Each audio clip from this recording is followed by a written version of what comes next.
لە دادگاکانی گەرمیان جیابوونەوەی پرۆسەی هاوسەرگیری هێڵی سووری تێپەڕاندووە. بە پێی ئاماری سەرۆکاتی دادگای تێهەڵچوونەوەی ناوچەی کەرک و گەرمیان لە ساڵی 2023دا 1352 حاڵەتی جیابوونەوە تۆمار کراوە و لە بەرامبەریشدا 2618 پرۆسەی هاوسەرگیری ئەنجام دراوە.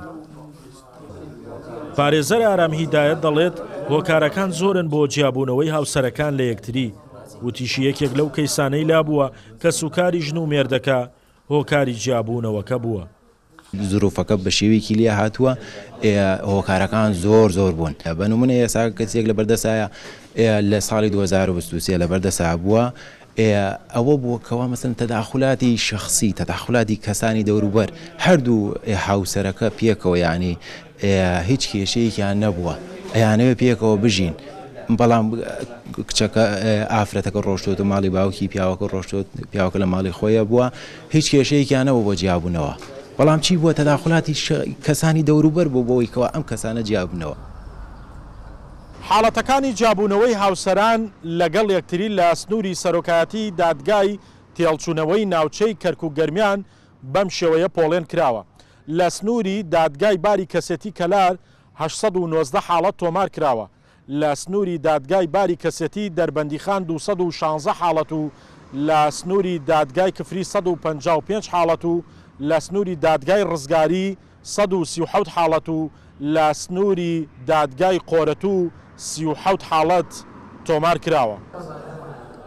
ماوەی 4 ساڵە ژمارەیەک شارەزای یاسایی لە گەرمیان توێژینەوەیەکیان لەسەر مەترسیەکانی هەڵوەشانەوەی پرۆسەی هاوسەرگیری ئەنجام داوە بۆ ڕێگریکردنیشی پێشنیازی پرۆژە یاسای ڕاهێنانی پێشوەختەی زەواجیان کردووە.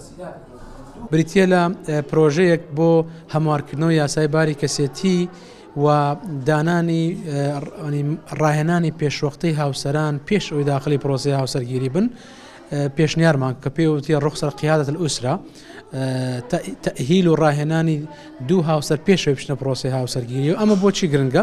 گرنگەکەی لەوەیە کە ئەم دوو کەسە پێشتر ئامادە ئەکرێن چۆن تەحموڵ التزاماتی زەواج بکەن، چۆن بۆ داهاتە ئابووری هەیەە بتوانن ماوەی مانگێک ئیدارە بدەن و دەیان گرنگی تری هەیە. بە پێی قسەی شارەزایان پرۆژە یاسای ڕاهێنانی پێشوەختەی زەواج لە زۆرێک لە وڵاتانی جیهان پەیڕەو دەکرێت. لە وڵاتێکی وەکو ئەندۆنیزیا لە ساڵی 1999دا جێبەجێ کرا و لەو ساڵەدا ڕێژەی جیابوونەوە لەو وڵاتە 135 بووە.